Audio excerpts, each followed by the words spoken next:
Okay, so welcome to the Artist Talk at Yavapai College tonight. And tonight we're going to feature Leo Beltran. He is going to be, he has an art talk ready for talking about art in AI and art, and the relationship between art and AI. He's a digital artist, does mostly animation, and he teaches for the college. He's teaching in the film and media arts studies. He's teaching in community education, and he's been around. He's got a formal Anyway, education. He's been all over the world, I think. So without further ado, Leo, welcome to the program. yes. Hey there. So this, since we have such a small group here, this can be an open discussion. I certainly don't have all the answers, and because it's just emerging, all of this is all new. And the thing about this, it's kind of like politics and religion in the sense people get very, very heated. Especially professional artists get I do. really, really emotional when talking about AI. And we just came back, Peterson there, and I just came back from a big animation expo in Los Angeles, and that was one of the big things. And I just kept quiet at the expo because people are really angry with AI, and there's a lot of misconceptions about AI, and there are a lot of things that are truthful that are scary. So I'm going to talk a little bit about what I do and how that affects AI. So so first of all, I work completely in the digital realm. Even though I'm a traditional artist and trained traditionally, I work 100% in the digital realm. Um, Painting, drawing, everything is done in a computer. Everything's done with the stylus pen and the iPad, and even my sketching and sketchbook, all the sketches, everything are done digitally.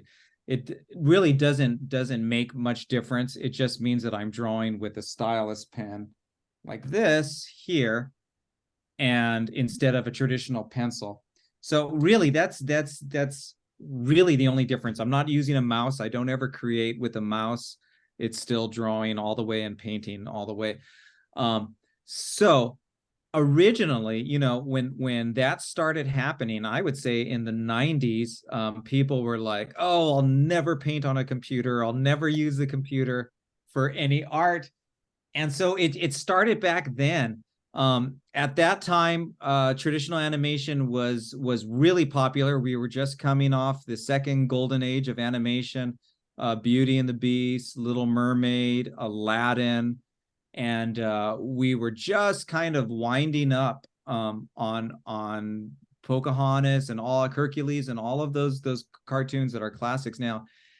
And then one movie came out, I believe, in 1992 or 93, and it was called Toy Story.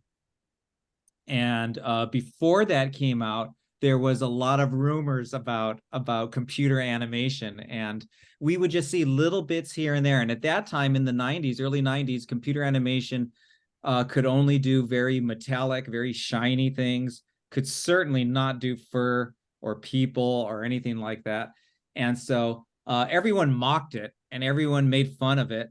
And they were like, oh my gosh, it looks so bad. It looks so terrible. It'll never take over the things that we do and the way we bring life to people and everything like that. Well, that was the consensus there in 93.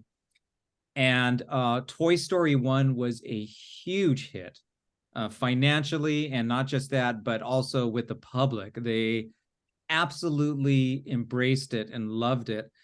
And it changed from that point on. It began to change the entire animation industry slowly at first, but it finally came to a point, I believe, in the 2000s where Disney feature animation no longer does any 2D animation feature film. I believe, and Peterson, you can correct me. I know you're good at your info here. I think it was The Princess and the Frog, or was it Home on the Range? I don't It remember. was Winnie the Pooh right after Princess and the Frog. Okay. So we had like Home on the Range, and then Princess and the Frog, and then Winnie the Pooh. For a feature film, for the last feature film. After that, then it's been all 3D CG animation. And so completely, the animation industry is complete. When people say animation, and children now that are being raised in animation, they don't think of it as 2D animation for movies, okay? So going from the 90s to 2023, 2024 now, animation, feature animation, American animation is exclusively 3D animation. So what does that have to do with AI? Well, I see these same exact attitudes in artists with AI as I did with CG. And this is where people start getting really, really upset. They're like, no, it's totally different. It's people were so, you don't understand, people were so emotional. At that time, everybody would have to take at least 4 years of anatomy and figure drawing in order to have a portfolio to submit to Disney or DreamWorks Studios. In fact, before they even looked at your animation or anything like that, they wanted to see your figure drawing, your drawing from a live nude model. And so that was everyone's, that was our thing. That's what we did. It was so traditional and it was so human. It was charcoal on a paper and drawing. And then bring it now to 2023. You don't need to know any figure drawing. You don't actually need to draw. Now, it doesn't hurt, but I know plenty of CG artists that have never picked up a charcoal or do not draw. And so that was said in the 90s that it was going to be impossible, and that would never happen. So just that it's happened and it's been completely embraced by the public is something to be mindful. Now we're with AI, and I'm on two places here. I work in the entertainment industry, but I also work in the educational system. And in the educational system, of course, they're very much against AI being used, with ChatGPT being used in papers and things like that. Recently, I've heard of a student that just used it in a small little portion in one of their reports that they turned in at the college here, and they were penalized for it and everything like that. And so this idea of using AI is now, the immoral word is it's cheating. Okay, so if you're writing a report and you use ChatGPT to write it, it's no longer you writing and researching it. It is an AI simulated intelligence that is doing it. So the big thing now is the moralization of it cheating. It's considered cheating. Okay, so now we take it to artists, and artists that are drawing and making character designs or backgrounds for an animated film. They're all traditionally trained. They all know color theory and composition and all of that. So what their words are and what they say now is that it is stilling. Okay, so they're very emotional packed words that people are using, right? Cheating and now stilling. And why they're saying they're stealing, this is the way to justify that word, which by the way, I'm not on morally, I'm not on either one. I'm only watching this happen again as it did in the 90s. I'm not necessarily for AI, and I'm not against it. I'm just presenting a kind of trying to present an unbiased. So by stilling, this is what artists mean by saying AI is stilling. They're saying that AI will take an image and it will take it from the internet, from every, will sample, or in the industry what they use is the word scrape. AI will scrape images and get a little bit from here, a little bit from there, and there and there, and it scrapes it, and then it will put it together. Now, it's very different than a collage. Whereas a collage, right, with a magazine, what you would do is you would cut off the face here, put it on the body here, put the background, and you're cutting out pieces and you're placing them together. And you know, we in junior college we did that. And I'm sure you guys did that, right? Where you made collages cutting out from magazines and putting, and it was a part of the art form, and no one thought it was stealing or anything like. At least no one in my college classes did. But that's not necessarily what AI does. So it doesn't. It's not like it's making a collage. It's using the, for lack of a better word, the raw material and the inspiration to make a new image that really has never been seen before. So in that sense, it really is intelligence. It's artificial intelligence, it's not human intelligence, but it's not just cutting things out like you would in Photoshop, right? So if I were to get like Peterson's artwork, say artwork that he did, and I went to Photoshop and I cut out the body and I put it on a different body, well, he could very easily say, hey, you cut out that face and you put it on there. But with AI, it actually constructs, it makes something that is not that has not existed. So the big one right now is called it's called Midjourney, and there are several ones right now, and like I said, I mean, we are right at the cusp of it. We're right there where it is about to just blow up. But Midjourney is the one that's been around the longest and is probably the one that everyone uses. And before I show you some pictures and things like that, I want to tell you that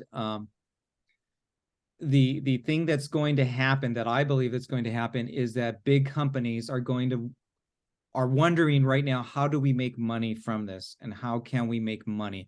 In any new technology, first it's experimentation, it's playing around, it's learning. If you look at the very beginning of the first animated films in America, or even in Europe, they were very sporadic, just people playing around with images because no one had ever seen this type of technology before. It wasn't long before people were saying, well, how can we make money from this? How can we get people to pay for this? So AI now, right now, Midjourney, I think, is like $30 a month to use. So these things aren't free. For the higher end ones, they're not free. And they have different levels. You can pay for different levels according to the quality and how fast it's processed. So they're already making money. In fact, ChatGPT has a free version, right, which most people, college students, use and everybody uses. And for the paid version right now, which is I think GPT-4, I could be wrong, but I think it's GPT-4, you have to get on a waiting list just to pay for it, just to purchase it. You have to go on a waiting list right now, and they'll tell you right there that we're so jam-packed with people wanting to purchase this software that we're overloaded at this time. So you have to actually go on a waiting list. I'm on a waiting list for it. So people are definitely making money, and that's what it comes down to. That's what AI is, and that's where artists are getting really upset. So just from when I talked, since we have a small group, and since you guys are artists here, I'd love to hear your opinions of what I've said so far. I mean, do you feel threatened by it? Do you feel intrigued by it so far, of just the things that I've talked about? And open it up to you.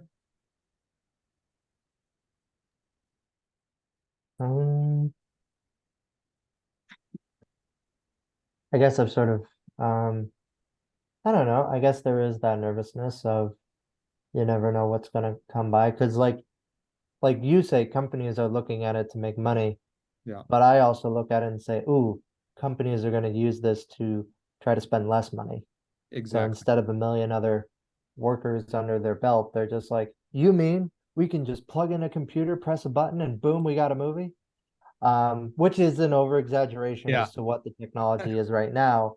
But I'm sure a lot of the companies are looking at, oh, we can massively downsize our workload and whatnot. And the nervousness I see these days is more people just worried about, well, companies will just use this so they don't have to hire us and we'll lose all our livelihoods on getting work. Something I'm actually curious about in terms of the teaching side, to turn it back to you, Leo. Yeah.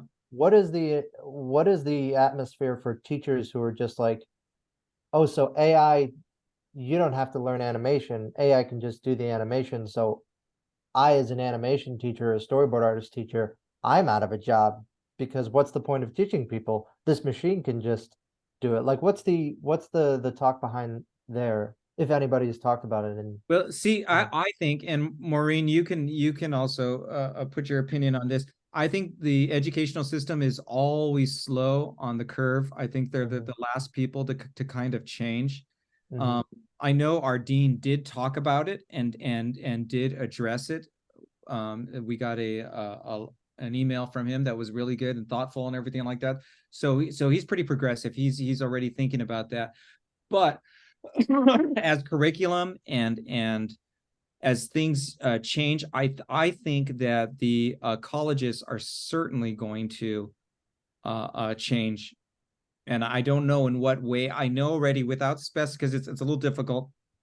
I don't want to, like I said, it's Pandora's box. You know, it's opening enough. I don't want to get a lot of angry emails or anything like that. No. But I know other colleges, not the college that I teach at, but other colleges, because I talk with other college teachers, and already they are looking at how students are getting work after they graduate. So, for instance, right, you go to a certain college here in Arizona, and there's 4 years. And then after that, they monitor the students to see how well they're doing in actual jobs. So, say, for instance, character animation. They've been monitoring it for the last, 5 or 6 years, and seeing what are they getting jobs from character animation. And they're finding out that that the students aren't getting jobs in character animation in the degree that they're going for. They're not getting it. So their conclusion is like, okay, well, we have to stop teaching character animation. And in fact, there is a college here in Arizona that has taken out their drawing. I don't know if you know this, Maureen, but it's taken out their drawing classes completely. They no longer have figure drawing. They no longer, I mean, to me, that's unheard of, to have an art program and not have figure drawing in there. But they What college is it? oh gosh, I don't want to say. Why? Who cares? Oh, because I just like just like they get a Okay, lot well, of wait. crap. Okay, so I'll tell you this. In Florida, there's a community college in Florida, Mhm. totally killed their whole studio art program. And everything is going digital and media, film and media studies, media arts. They totally killed it. Studio arts, it's like, okay, anybody that's in it, fine, you can finish, but we're done. That's it. They killed it. All studio art done. That's exactly what there's Yeah. a college in Arizona that I know a lot of students go to, and they go for it for the art program, the animation program, and that's exactly what they've done. They're no longer, they had a great figure drawing room, they had a great drawing program and everything like that, and they killed it. They absolutely killed it. But see, now here's where it ties into AI. Their conclusion was, because students are not getting jobs from this program, we're going to kill it. The real reason why the students aren't getting jobs is because they're coming in and they're looking at the art program, they're looking at the animation program, they're saying, do I want to go into, chemistry, or do I want to go into engineering? Or, yeah, you know what, animation sounds fun. Oh, I'll do animation. And you see, there's a lot of colleges, a lot of state colleges that have students that are saying, yeah, it's computer animation now. I'll be a computer animator. And they don't understand. There's still a lot of design. There's still a lot of, I mean, you still have to know storytelling and act. I mean, there's so much still in it. So to think that in 4 years, you're going to learn art when you've never studied it before is actually why the student. So at the end, they have very technical academic knowledge of animation programs like Maya and After Effects and Photoshop, but they don't have any design sense, really. They don't have any, because they came in not even having any really interest in animation or art. So that's why they're not getting jobs. you take a school like CalArts in Valencia, California, in their character animation program. Well, in order to get into that program, you have to have a portfolio, and you have to have figure drawing in your portfolio. So you have, if you're out of high school and you don't have figure drawing, you can't get into this school, no matter if you have the money. So of course, CalArts is going to have a huge group of students graduating and getting work at the studios because they already came in with already passion and a drive for that. So to say that the programs aren't working, it's not that, it's the students that are coming in. If they, I guarantee if they had a portfolio prerequisite where you have to go in and start tightening up on that, they would probably get students that would be at a higher caliber than the ones they're getting now, which I can testify and say those students they're getting right now, the freshmen that are coming in, they probably have never even picked up a pencil to draw, or like, I mean, it's not just about drawing, it's about wanting to be an animator and wanting to be in the art field. It was not a consideration. It was only now, like, their parents tell them, you have to decide, what do you want to do? Okay, I'll go to this university to do animation, sure, to do art. So that's what's happening there. So in the same way, I think AI, and to tie it into AI, I think a lot of people are making false conclusions of what AI can do. And don't get me wrong, I don't think that one day that AI will be able to do everything. I absolutely, but it's not just art. I think it's the whole nursing industry. I think it's every industry. And right now, nursing's really huge. I don't know if you know, but my wife is going to nursing school, and it's like, it's they can't get enough nursing people for that. And that's the way it was animation in the 90s. I mean, it was just a huge vacuum, and they were just getting people right out of high school. And I think AI is going to change everything. I mean, imagine if you have a nurse, an AI nurse that has a complete encyclopedic information of every medical condition, everything like that, and had perfect bedside manner and everything, less mistakes. So it's people are going to start getting used to it. Right now, I have a ChatGPT, and I have it on a prototype where she actually communicates and talks in a very human voice. And it's like a conversation. It's like a human conversation. And I use it all the time to help me brainstorm and kick off ideas and stuff. And up until then, I would always have to have a second person to help me when I was coming up with creative stories and stuff like that. So I think AI is going to change everything, but I definitely foresee it as changing. Let's just talk about art and say it's going to change the whole art industry. It might even change the educational sector with instructors and things like that. There's that whole human element. And we definitely learned of COVID that people don't want to do what we're doing right now, Zoom and being in front of the camera and looking at people's face. Although we're getting more used to it, and I think our kids are going to get more and more used to it. But should that ever change, where people embrace this kind of separation of real people and having to see people's faces, I think AI is just going to swoop in even more. So yeah, to talk about education and AI, I think the colleges will be slow to teach and talk about them, because it's very you don't need a teacher to teach you. That's the thing about AI, is it's very intuitive, really intuitive. Once you start working with it, once even an older person works with it, they will start picking it up very intuitively. And that's the thing, like, you don't need to take a class. Just like Maya, in the 90s or in the early 2000s, there were books you would get on Amazon, learn Maya, learn Blender.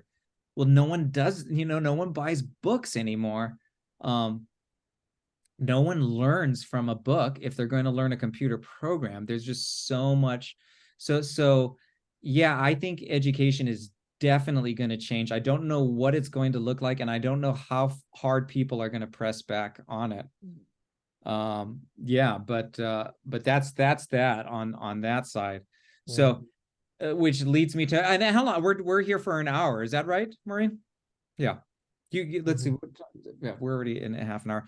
So what I want to talk to you guys now about is about the way people have such emotional fear and anger towards AI. And there's two ways to look at it here. One, you can take it very personal, and is it going to take my job? Well, chances are it probably won't take our jobs as an educator and as an artist at this point. I really don't think.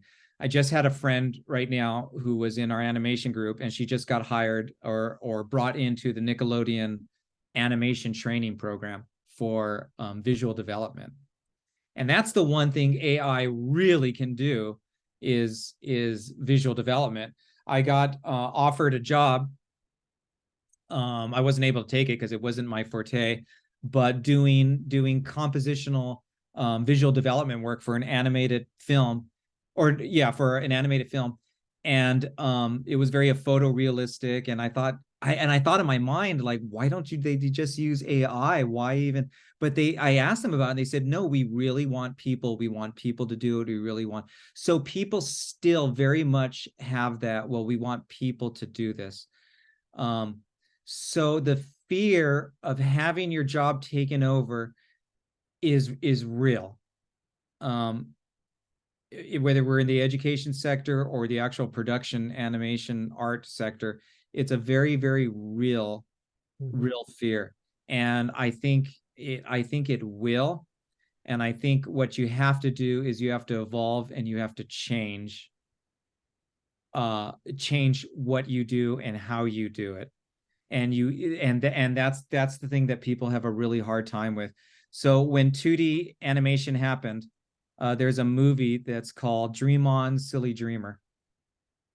And it's about the whole traditional animation group that was at Disney Feature Animation, hundreds and hundreds of artists and people that were just given the pink slip one day and told, you don't need to come to work anymore unless you're going to do computer anime. So here's people that have been working for 3 decades and sometimes more on animation, and they no longer have a job anymore because 3D animation is now the thing that they're going to do.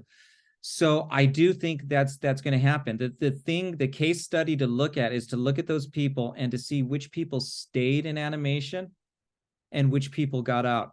And there were a great number of people that were artists at Disney that now work at Home Depot or wherever, or as teachers. And not kidding you, like, I'm not exaggerating. I know the people have done that. And what they all said is, like, I cannot and I don't want to go to work to CG animation. I want it to be hand drawn, and I want to draw. And so that happened. And then there was a group of people that made the transition and kept their 2D skills and embraced 3D. So those people are working right now, in animation, maybe not at Disney, but they're keeping relatively busy. And that's what I've seen happen. So yes, you'll have to work harder. For instance, in animation production, there used to be a group called inking and cleanup and coloring, right? And in the old days, in the 1940s, working on Pinocchio, there was a huge group of women, mostly women, that would actually ink the drawings with a pen and then paint it, each individual thing. Well, they were the first to go. They went in the 1960s when limited animation came, and we shipped all of our animation over to Korea and China. And the Xerox process. Right, yeah. So they were the first to go. And it was because, just like you said, Peterson, it was companies saying, well, how can we make money by saving money? And that was it. It was called limited animation, right? So now you have to look at it and say, are you an ink and painting person that just wants to stay in that position? So the more mechanical, the more how can I say, not necessarily creative driven, the more I think your work as an artist can be taken away by AI, and relatively pretty soon. I think those jobs are going to go. So if you look in animation, even in CG animation, people that do rigging and exclusively rigging and stuff like that, I think that's going to be taken over by AI really quickly. Even modeling, there's a lot of things that are just a pain right now to do. No one really wants to do. They're not very creative, and I think those are going to be one of the first things to be taken over by AI. What are your thoughts on that? Anybody? Well, you know, what I've heard somebody say, this is the arguments I've heard. I've heard number one, as far as taking your jobs, basically the people that adapt to the change are the ones that's going to have jobs. The Yeah. people that learn how to work with the AI, those are the people they're going to have the jobs. So that's one argument I heard that I think makes sense. Yeah. Now the other argument I've heard where you said, you know, people getting really emotional about it, and that was on copyright issues. Yeah. Ethics and copyright, because as I understand that from, you know, I only have limited information on it. Basically, there is no copyright when it comes from AI. Right. But at the same time, like the other thing is like Google's been mining us for years, Yeah. developing the AI. So really, like people like, for example, on YouTube, well, all the content writers create YouTube. I mean, so YouTube itself, Google doesn't actually own, you know, have the content, and yet they own it in a sense. You know what I'm saying? So it's kind of something like that.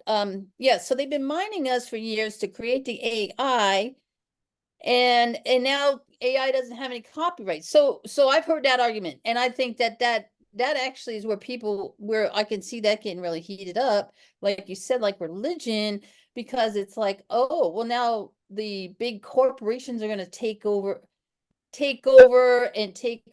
you know, consciousness, and take over the copyright, and then everybody's going to be, you know, pillaged and whatever. I think the future is going to be the Matrix. That's my personal opinion. Yeah, it sure seems like it. Honestly, it does. It's Yeah, no, I really do. I mean, yeah. I think the intent is to merge the, you know, part of your brain with AI. I mean, I really think that's the intent at some point. Yeah. But I really, like you said, I think it's at the baby stages, the beginning stages, and like Yale colleges. Did you know that they're working on an AI certificate? Are they Yeah, really? they're in the creation stages of it. And the president really wants to have AI in the classroom. Now, Oh, personally, I find AI, as far as, you know, with those, what yeah. are those things The called? goggles. Yeah. VR Yeah, I headsets. find it really awkward.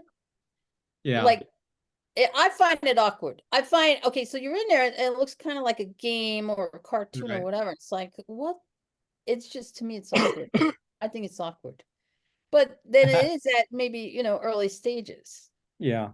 Well, for sure it is. It will soon be just glasses, and then soon it will just be an implant, I'm sure, like that. But And then it will be Wally. yeah. Then you'll embrace, like, it's, you know, just that they're doing an AI certificate on that. How are they going to teach? And then who is going to teach the classes, and what will they teach? I mean, AI is so intuitive. It's so I Yeah, I have don't to know. I have to imagine it's the coding system for it, where it's like, you know, uh, here's how you teach here's how Yeah, you you're teach the probably right. You're computer probably right. to follow this sentence and have this response. Because I know a friend of mine in San Fran has been pushing me to say, you gotta apply for AI jobs, because there's a lot of people who are, you know, going into coding gigs and whatnot because of AI, and like soon that's all gonna be wiped out too. And at some point it'll just be a button. So yeah. might as well get those jobs while you can. Yeah. Yeah, I mean, like, I know a lot of the AI things are in court at the moment due to the Yeah. copyright situations. Not in just the case of art, but I know that, oh my gosh, I'm trying to remember the name of the guy. There was a, there was I want to say he was a senator. He went into court one day and said, here's a recording. and it was an AI recording of his voice saying something along the lines of Oh, yeah. let's nuke North Korea. Oh, And wow. he said, like, if anybody of our atmosphere can just make one of these things and replicate our voices and tell us to do stuff that we have not decided as a human race to do, where's where's the consequences, and where's the warning sign of that? And I can't imagine, you know, not to go so into politics, I can't imagine what the next few years are going to be if AI even gets more, intuitive and whatnot. So I guess there's still that legal battle of what is copywritten and what is not with AI at the moment. But again, we'll see. It's always an evolution. Yeah. Right. And I know Mhm. they made a comic book. Someone made a comic book entirely with AI images, Oh, and um, it looks pretty cool. From what I say, it looks like a graphic novel. Like is there a name? Hmm. I'm sure if you just Google it, a Oh, graphic novel produced by AI. But the thing is, they can't copyright it. So they made this graphic novel yes. AI, Yeah. but they cannot copyright it. So Hmm. right now that's the thing. And but here's what we have to understand is the huge corporations, and I know there's always these conspiracy theories of huge corporations, they're in charge of everything, and but they will find ways around it for Hmm. sure. If you look, Mickey Mouse is supposed to be in public domain. It's Hmm. supposed to. We all knew when it was coming up. How is it it's not? How is it that it's not? It doesn't make any sense that it's not. Yeah. Disney has a way and a reason, and they were actually able to extend it further. Now, not a group, not an animation group, the Walt Disney a studio Hmm. was able to extend the copyright. Now that's the whole point of it is that you're not supposed to do that.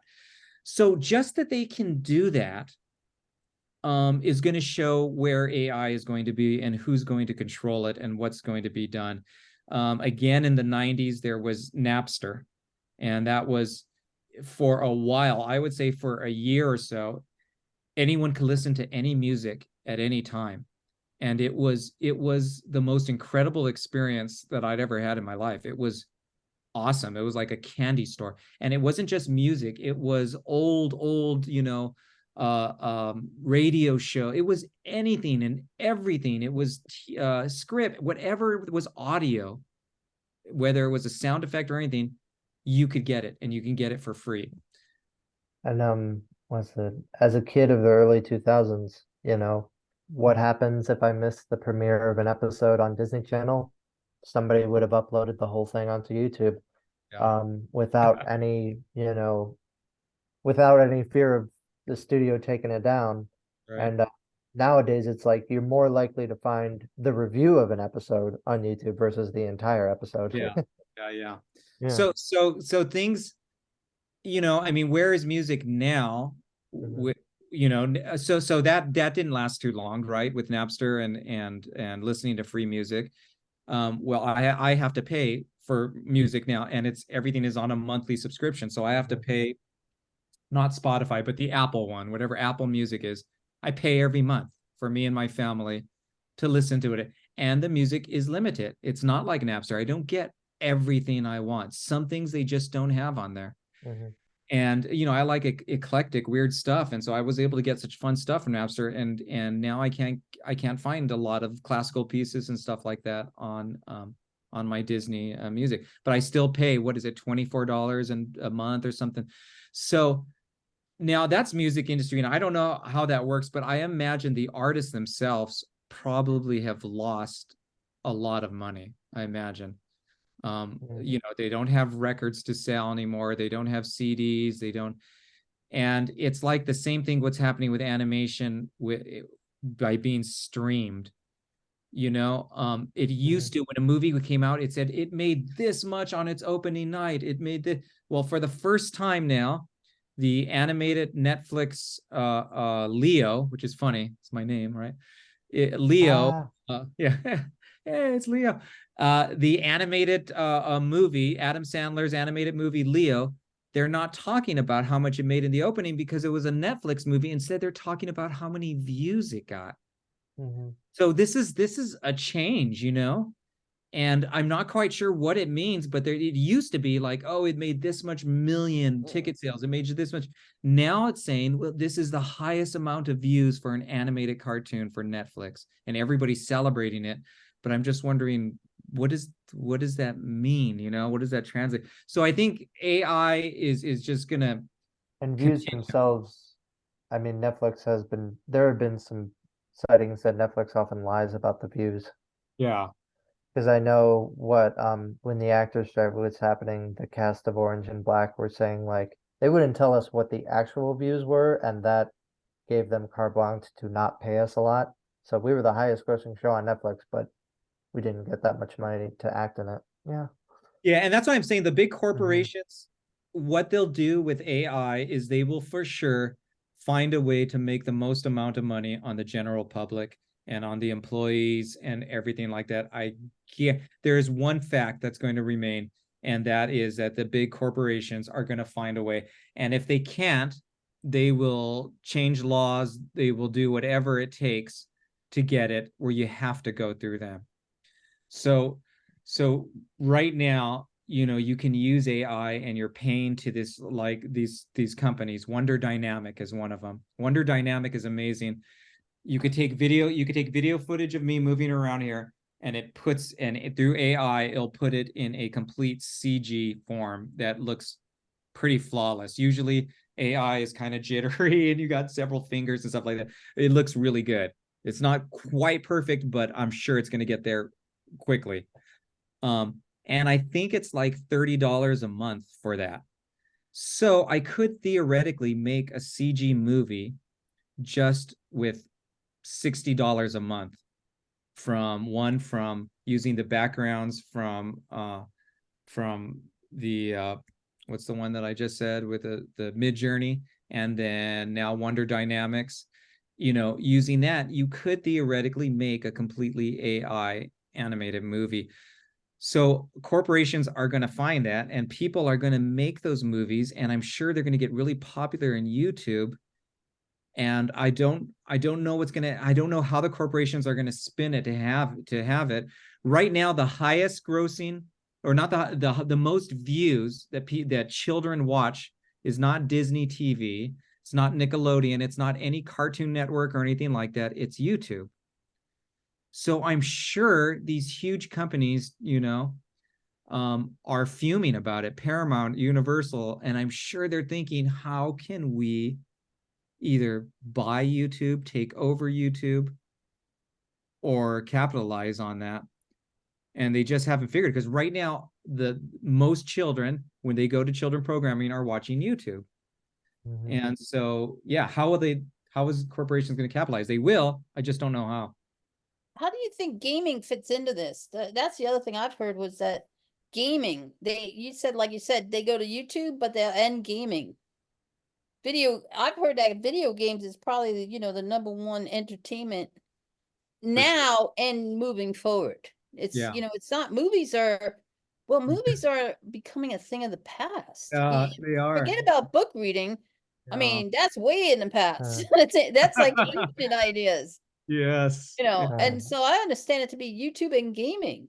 Yeah. not to interrupt, but Oh, I good. feel like we're on our sixth phase of movies are a thing of the past.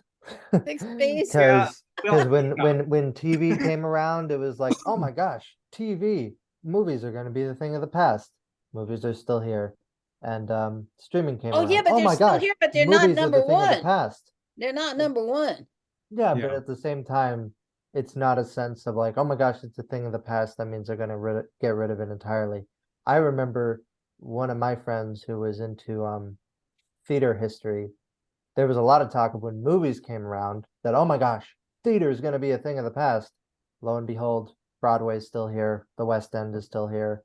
Yeah. Um, Stage shows at schools are still here. So it's like Yeah, it's just that's just a one thing. level. Whereas like I will say this, like as little or as far as we can go with these new technologies and whatnot, I think in some way, shape, or form, all these mediums are going to still stick around.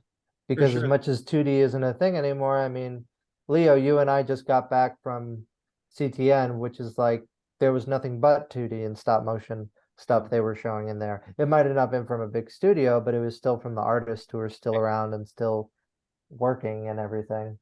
I liken So, it to the stained glass industry. There was a time mhm, when stained glass, was all the rage. It's how people read, mhm, they were not literate, and so they read, and the murals and the paintings and stuff like that. There is still stained glass being done today, mhm, and it's by very, very skilled artisans, and man, and it's still as beautiful as it was, but it's one of those things where like you have to look hard to find it, and that's hundreds mhm, of years, right? So 2D, me as being an exclusive 2D animation animator, I'm not 3D. I don't even do rigging on 2D. I do mhm, frame by frame animation, and that I already feel it, that I'm in a place where people look at me like, oh man, that is so cool. Like younger people are even like, what frame rate is that? Is that like 60 frames a second? How are you doing it so smooth? And I'm like, it's called frame by frame animation, This is mhm. what Disney did, and they don't get it. It's 24 frames a second, but it's frame by frame. It's not on a rig or anything like that. Yeah. So I'm already in that place of no, there's no work for 2D animation unless I make work for it, because it's still very, very labor intensive, and it's beautiful and people love it. But man, there's a reason why every single animated TV show is done with puppet animation or rigging animation. There isn't one. You look Or Rick and in Morty. or in Europe where they charge way less to animators than they Yeah, do and here. then so yeah, I'm exclusively talking about America. I have a Oh friend yeah. in Europe, and she's always telling me, no, that's not what we do.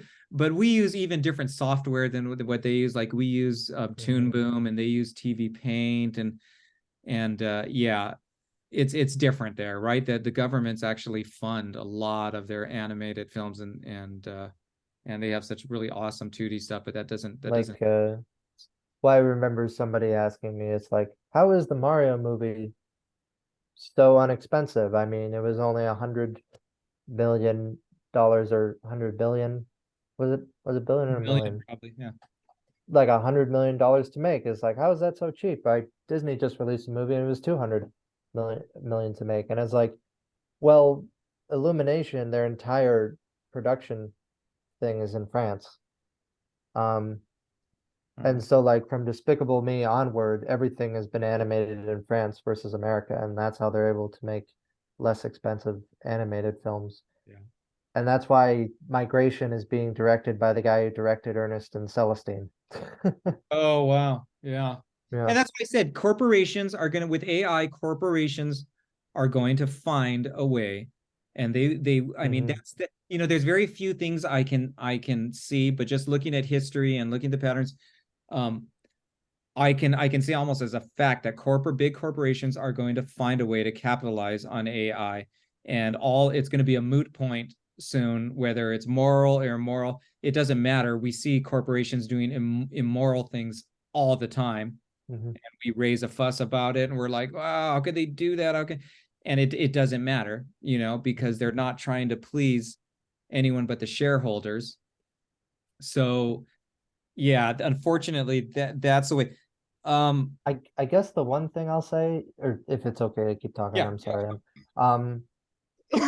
With CGI, you had Toy Story, and then you had DreamWorks, and you had these movies that you didn't just have CG as the tool and people were nervous about, oh no, it's going to take over everything.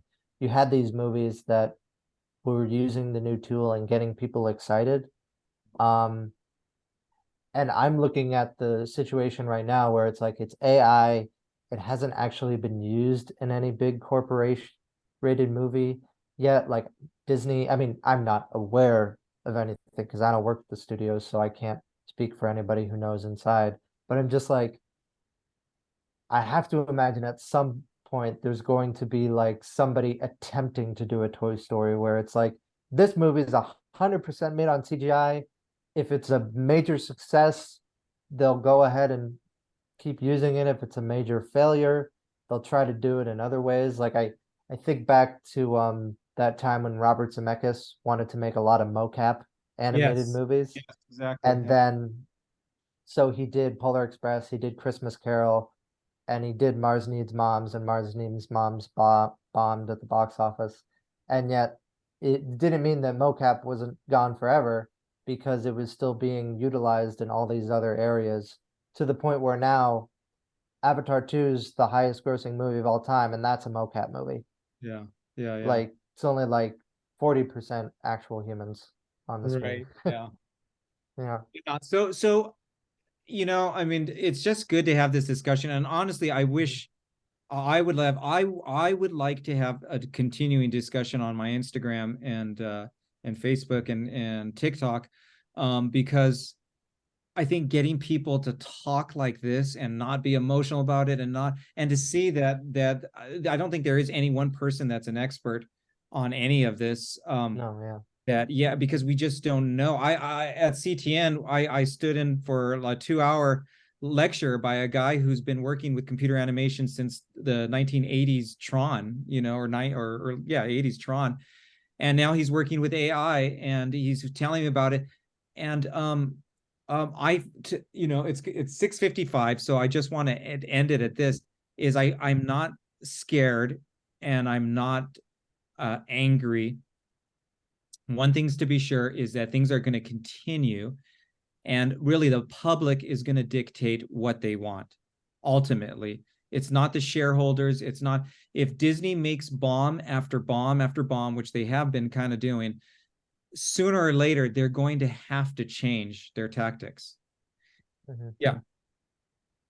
Oh, which makes me actually curious, like you were talking about how kids always look at YouTube. Yeah. Has there been any like research or indication that kids these days are more interested in watching AI videos than traditionally animated stuff? And I say traditionally in that CGI, like a human animated this versus a machine animated this. Like, has there There's actually been any audience interest in that as of so yet? they did early on. They did an AI where they put a filter on top of a live action, and it came out like an animated comic book. Uh-huh. And you could Google it. It came out maybe about 6-7 months ago, and it was actually Aaron Blaise actually reviewed it. It was actually people liked it. I showed it to my junior high and high school class, and they were like, "Yeah, I would watch it. I would totally watch." So I think it's just a matter of time. And all it was AI filter. I think it's just a matter of time before that comes out and people end up liking it. But on a positive note, we got a couple of minutes left for the super positive, is I'm not afraid and I'm not worried. I don't think anybody should be. If it's like you said, Maureen, if you're going to adapt to it, if you want to adapt to it, and of course, it's really, really hard work to adapt, but you got to take it as a challenge. It's good for your mind. These kind of changes and adapting and changing constantly is really, really good for your mind. They're finding it's one of the things that keep dementia and Alzheimer's, ways, having to adapt and change and learn new stuff. So I'm embracing it. And in fact, in my film that we're doing an animation collective, we're actually doing a lot of AI and CG, and the film is actually about that. And I can't say too much about that.